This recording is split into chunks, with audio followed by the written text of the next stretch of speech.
दोस्तों financial year 2025-26 का ये लास्ट महीना चल रहा है, यानी कि मार्च 2026। और जब बात आती है मार्च महीने की, तो ये मार्च का महीना अकाउंटेंट लोगों के लिए, टैक्स प्रोफेशनल, एडवोकेट लोगों के लिए, सीए साहब लोगों के लिए बहुत ज़्यादा इंपॉर्टेंट हो जाता है। क्योंकि इस मार्च महीने के अंदर हम अप्रैल महीने से लेके और फरवरी महीने तक, यानी कि इन 11 महीनों की हमारी बुक्स ऑफ अकाउंट्स का जो डाटा होता है उसको प्रॉपर एक बार गो थ्रू करना होता है। क्योंकि हमारी कुछ मिस्टेक भी हो सकती है, कुछ गलतियां भी हो सकती है। तो अगर इन 11 महीनों के अंदर हमारे से कोई गलती हो गई है तो उसका सुधारने का मौका इस मार्च महीने के अंदर हमारे पास में भी रहता है। कुछ काम ऐसे होते हैं अकाउंटेंट लोगों के करने होते हैं जो आपको मार्च महीने के अंदर ही करने होंगे। अगर आपने मार्च महीना ऐसे ही टपा दिया तो उसके बाद आपको एक छोटी सी गलती की वजह से कंपनी को काफी सारा नुकसान हो सकता है, यानी कि उसको जरूरत से ज्यादा टैक्स भरना पड़ सकता है। तो आज की इस वीडियो के अंदर अपने प्रॉपर उन्हीं टॉपिक पर डिस्कस करने वाले हैं जो हमें मार्च महीने के अंदर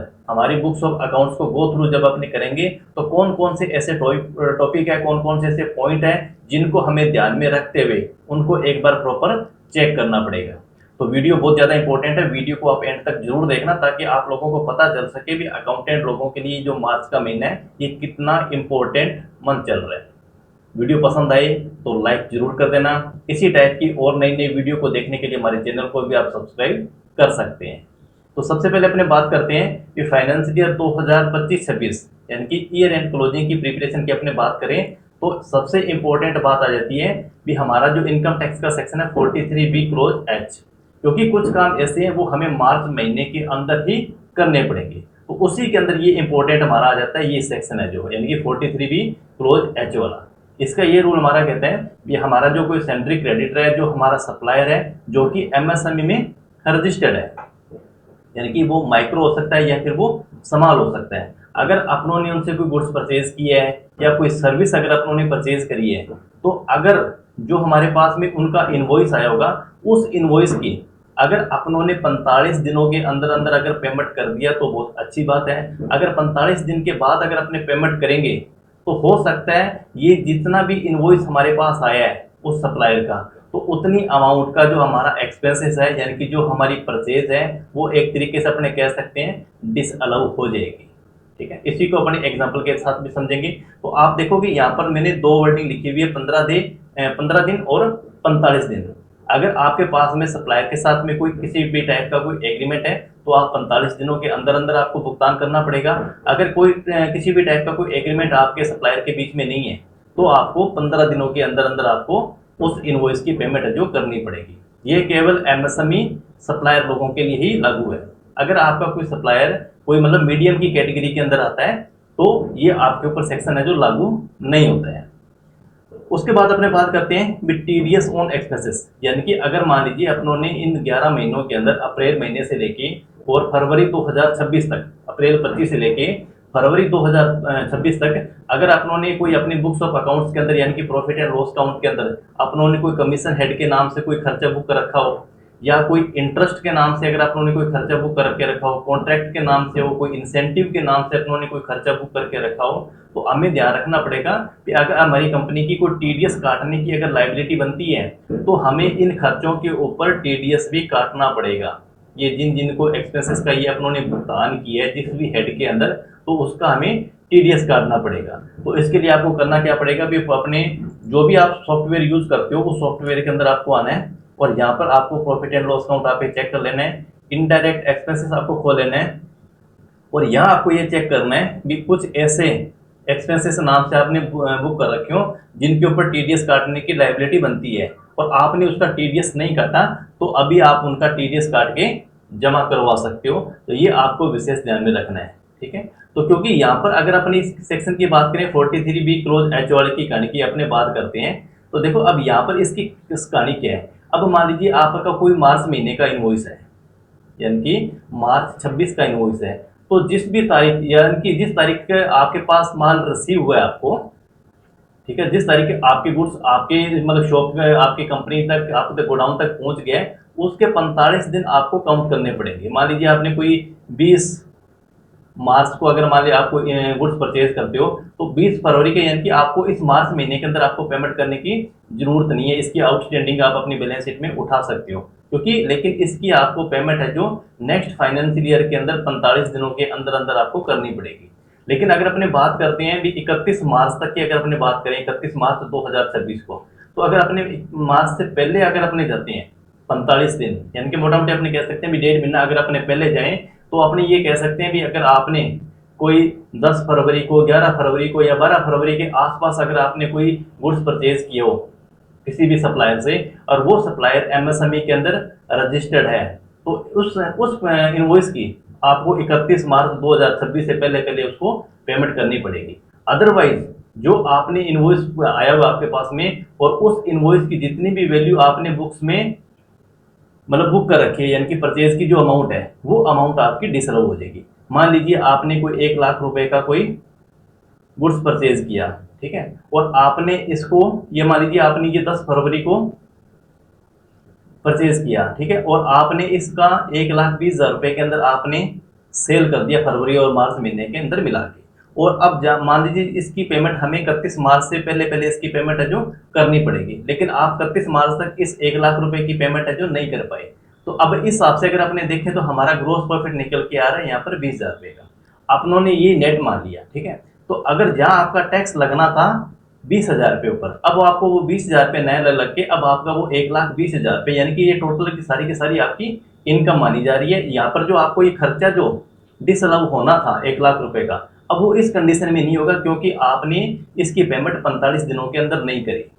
तो आपका वैसे तो हमारा नेट प्रॉफिट आ रहा है 20,000 रुपये का, लेकिन अब इस कंडीशन के अंदर जो हमारा टैक्स बन के आएगा वो 1,20,000 रुपये के ऊपर बनेगा। 1 लाख रुपये आपका डिसअलाउ हो जाएगा, क्योंकि ये काम हमें मार्च महीने के अंदर करना जरूरी है। अगर आप अप्रैल में करते हो तो आपको इसका खर्चा यानी कि जो भी हमारी परचेज की अमाउंट है वो डिसअलाउ हो जाएगी, वो खर्चा यानी कि हमारा जो डायरेक्ट एक्सपेंसेस है वो डिसअलाउ हो जाएगा। ये आपको विशेष ध्यान में रखना है। अब बात करते हैं टीडीएस की। अगर आपने कुछ जो टीडीएस की मतलब नेचर ऑफ पेमेंट के अंदर अगर हमारा कोई खर्चा आपने बुक किया हुआ है तो उसकी पेमेंट हमें टीडीएस काटना पड़ेगा, और टीडीएस काट के हमें जमा कराना पड़ेगा, और इस 4th क्वार्टर की रिटर्न हमें मार्च महीने के अंदर देनी पड़ेगी। उसके बाद अपने बात करते हैं जीएसटी का आरसीएम, यानी कि मान लीजिए अपनों ने कोई फ्रेट का एक्सपेंसेस अपनों ने बुक कर रखा है,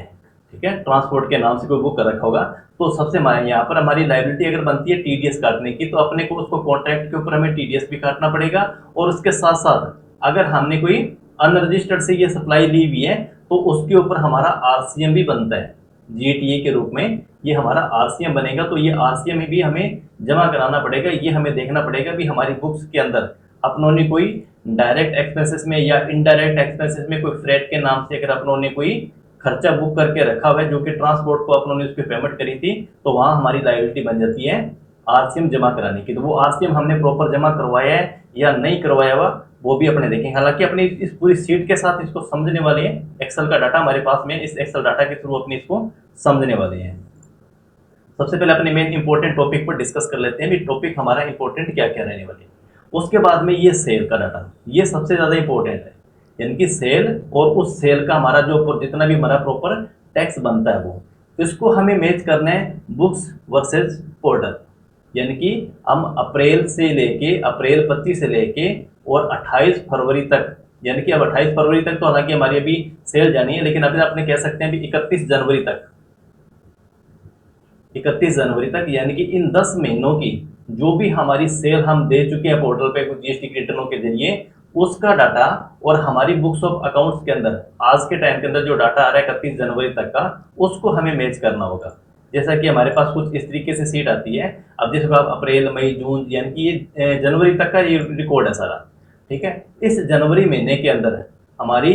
जो टैक्सेबल सेल है आउटवर्ड सप्लाई है, ये हमारी आउटवर्ड सप्लाई है, और ये हमारी नॉन टैक्सेबल सेल है, यानी कि अब ये जो सेल हम 31 जनवरी तक दे चुके हैं अप्रैल से लेके और 31 जनवरी तक, ये सेम की सेम हमारी सेल अभी प्रेजेंट टाइम के अंदर हमारी बुक्स ऑफ अकाउंट्स के अंदर है या नहीं है तो बहुत अच्छी बात है, आपकी प्रैक्टिस बहुत अच्छी चल रही है। अगर नहीं है तो यानी कि किसी भी कारण कोई डिफरेंस आ गया हो, कोई रेट के अंदर कोई इनवॉइस गलती से कोई चेंज हो गया हो, या कोई रिटर्न देने के बाद में इनवॉइस में चेंजिंग करी हो, या कोई बाद में आपसे कोई सेल रिटर्न हुई है जो हमारे जीएसटी रिटर्न के अंदर अपडेट होने से रह गई हो, आपने कोई क्रेडिट नोट या कोई डेबिट नोट बाद में बनाया हो, तो कुछ भी गलती हो सकती है, तो उस गलती को हमें चेक करना पड़ेगा। भी हमारी बुक्स ऑफ अकाउंट्स के अंदर और जो हमने सेल पोर्टल पे दे चुके हैं उसके रिकॉर्ड के अंदर डिफरेंस क्यों आया है। अगर ये डिफरेंस आया है तो हमें ये मंथ वाइज भी चेक करना पड़ेगा भी कौन से महीने के अंदर ये हमारा डिफरेंस है। और अगर महीने वाइज डिफरेंस आ रहा है टैक्सेबल अमाउंट के अंदर तो हमें ये भी चेक करना पड़ेगा भी कौन सी परसेंटेज वाइज ये हमारा डिफरेंस है। ये हमारा जो डिफरेंस आया है वो जीएसटी 5% की सेल का है, 12% की सेल का है, या फिर 18% की सेल का है। अगर ये है तो हमें ये भी चेक करना पड़ेगा भी ये जो डिफरेंस है ये हमारा B2B का डिफरेंस आया या B2C का, यानी कि रजिस्टर्ड लोगों का, कंपनियों का कोई डिफरेंस है या अनरजिस्टर्ड जो हमारे नॉर्मल कस्टमर है उनका कोई डिफरेंस है। तो ये भी हमें चेक करना पड़ेगा। परसेंटेज वाइज तो देखना ही देखना है, इसके साथ साथ हमें B2B का डिफरेंस है या फिर B2C का डिफरेंस है वो भी हमें चेक करना पड़ेगा। इसके साथ साथ हमें जो क्रेडिट नोट या कोई डेबिट नोट हमने इशू किए हुए हैं अब तक 31 जनवरी 2026 तक, जो भी हमारी बुक्स ऑफ अकाउंट्स के अंदर क्रेडिट नोट डेबिट नोट आ रहे हैं उसको भी हमें चेक करना पड़ेगा कि जितने क्रेडिट नोट हमारी बुक्स में हैं उतने हमारे पोर्टल पर अपडेट हैं या नहीं है। अगर नहीं है तो उनको भी हमें अपडेट करवाना पड़ेगा ताकि हमारी जो डाटा है प्रॉपर सेल का, क्योंकि अब ये सेल का डाटा हमारी जब टैक्स ऑडिट होगी बुक्स ऑफ अकाउंट्स की तो हमारे डाटा ये भी वहाँ पर भी काम आएगा। और उसके बाद में कंपनी की अगर अपनी एनुअल जीएसटी की एनुअल रिटर्न की बात करें 9H है वो 9C है, तो जब वहाँ पर हमारा सेल का रिकॉर्ड जाएगा तो वो भी प्रॉपर एग्जैक्ट डाटा के साथ जाएगा, वहाँ पर हमें किसी भी टाइप की कोई दिक्कत नहीं आएगी। तो इसके साथ साथ सेल तो आपको चेक करना ही करना है और इसके साथ साथ हमारी जो आउटपुट की जो टैक्स की लायबिलिटी आउटपुट की वो हमने जो पोर्टल पर अपडेट कर रखी है, ठीक है, वो भी हमें चेक करना पड़ेगा बुक्स के साथ में भी ये जो हमारा सेल का टैक्स जितना हम दे चुके हैं क्या अभी भी हमारी बुक्स के अंदर उतना ही टैक्स आ रहा है या नहीं। कई बार क्या सेल का डाटा तो आपका मैच हो रहा है लेकिन टैक्स की अमाउंट के अंदर डिफरेंस आ गया कई बार, क्योंकि इस फाइनेंशियल ईयर के अंदर हमारा जो टैक्स रेट चेंज हुआ था 22 सितंबर से, यानी कि हमारा जो 12% का और 28% का जो टैक्स स्लैब हमारा हटाया गया था तो उसकी वजह से क्या थोड़ा सा दिक्कत आ सकती है भी। कुछ ऐसा ना हो भी या कोई प्रोडक्ट आप 12% का बाद में भी गलती से इनवॉइस बन गया हो लेकिन आपने बाद में 5% के अंदर उसको कन्वर्ट किया तो आप पोर्टल के ऊपर तो 12% के हिसाब से टैक्स आपने दे दिया, लेकिन जैसे ही आपने इनवॉइस को चेंज कर लिया तो इनवॉइस को चेंज करती आपकी बुक्स तो चेंज होगी लेकिन पोर्टल के ऊपर डाटा अभी तक आपने अपडेट नहीं करवाया। तो इसी के रिकॉर्ड को चेक करने के लिए मार्च महीना सबसे इंपॉर्टेंट हमारे लिए होता है। तो अब आपको टैक्स फ्री की सेल या वो जीएसटी की टैक्सेबल सेल है दोनों आपको मिलानी पड़ेगी और टैक्स के साथ साथ हमारा जो जीएसटी का टैक्स है सेल के साथ साथ में वो भी हमें चेक करना पड़ेगा। उसके बाद बात आती है जीएसटी फ्री की परचेज, यानी कि जो हमारी एग्जम्प्ट परचेज है जो अपने जीएसटी 3B के अंदर 5 नंबर कॉलम के अंदर अपने देते हैं वो भी आपको चेक करनी है भी जितनी सेल जितनी परचेज आपकी प्रॉफिट एंड लॉस काउंट के अंदर आपने बुक कर रखी है उतनी परचेज आपने जीएसटी 3B रिटर्न के अंदर 5 नंबर टेबल के अंदर आपने वहाँ पर अपडेट कराई है कि नहीं कराई। क्योंकि अक्सर सबसे बड़ी गलती यही होती है क्योंकि अपने सोचते हैं टैक्स फ्री की हमारी परचेज है इससे कौन सा हमारा आईटीसी के ऊपर फर्क पड़ने वाला है, तो आईटीसी का फर्क नहीं होता इसलिए अपने परचेज की जो टैक्स फ्री की परचेज है इसको इग्नोर कर देते हैं और बाद में अपने इसकी एंट्री कर लेते हैं लेकिन वो जीएसटी 3B के अंदर अपडेट होने से रह जाती है। तो हमें वो भी चेक कर लेना है भी हमारी जो जीएसटी 3B रिटर्न जो हमारा सॉफ्टवेयर तैयार करता है, जैसे अपने इसके ऊपर चलते हैं, जैसे अपने लिख दिया भी GSTR 3B, ठीक है। तो 3B के अंदर क्या होता है भी हमारे पास में ये जो 5 नंबर जो कॉलम है यहाँ अपने बात करते हैं, ये 5 पॉइंट का जो कॉलम है हमारे पास में एग्जाम्प्ट नील रेटेड है, ठीक है, नॉन जीएसटी इनवर्ड सप्लाई है, यानी आपने कोई कंपोजिशन स्कीम से कोई डील दी है। एग्जाम्प्ट की जो भी परचेज है वो आपकी परचेज और आपके प्रॉफिट एंड लॉस काउंट की जो परचेज है उसके साथ मैच है या नहीं है, ठीक है। और उसके बाद में इंपॉर्टेंट काम हमारा यहाँ तक ये भी आ जाता है कि जो जीएसटी का आईटीसी है वो हमारा जनवरी महीने तक बुक्स के साथ और पोर्टल के साथ अपडेट है या नहीं है। हालांकि इसके अंदर ये जो हमारे बुक्स और पोर्टल का जो डिफरेंस है वो अक्सर अमूमन चलता ही रहता है, क्योंकि कई बार हमारी पोर्टल पे ऑनलाइन ज़्यादा आ रहा होता है, बुक्स के अंदर हमारे पास में कम होता है, कई बार बुक्स के अंदर कम होता है, बुक्स पे ज़्यादा होता है, पोर्टल पे कम आ रहा होता है। तो ये जो डिफरेंस है कई बार के लास्ट ईयर की जो आईटीसी होती है वो हमने जैसे मान लीजिए 24-25 का कोई आईटीसी था और उसको अपनों ने 25-26 के अंदर अपनों ने क्लेम किया हुआ है, ठीक है। तो क्लेम अपनों ने कर लिया लेकिन वो पोर्टल पे आपका इनपुट आईटीसी आपका ज़्यादा बोलेगा लेकिन बुक्स के अंदर कम बोलेगा। तो इसी का भी हमें एक कंपैरिजन चार्ट है जो बना के रखना पड़ेगा कुछ इस तरीके से। जैसे हमारे पास में ये आ गई इनवर्ड सप्लाई। अब इनवर्ड सप्लाई हमारे पास में क्रेडिट जो आईटीसी हमारे पास में जीएसटी का वो इतना है, आरसीएम हमने इतना रुपए का जमा करवाया हुआ है। तो ये टोटल हमारी जो परचेज का जो आईटीसी है वो आईटीसी हमारी बुक्स के साथ मैच होना चाहिए। हालांकि वो हमारा डाटा ऑलमोस्ट अप्रैल महीने के अंदर जाके मैच होगा, क्योंकि कुछ हमारे सप्लायर ऐसे भी होंगे जो क्वार्टरली रिटर्न फाइल करेंगे जीएसटी की, ठीक है ना। तो उसकी वजह से क्या होगा, जब वो मार्च महीने के अंदर,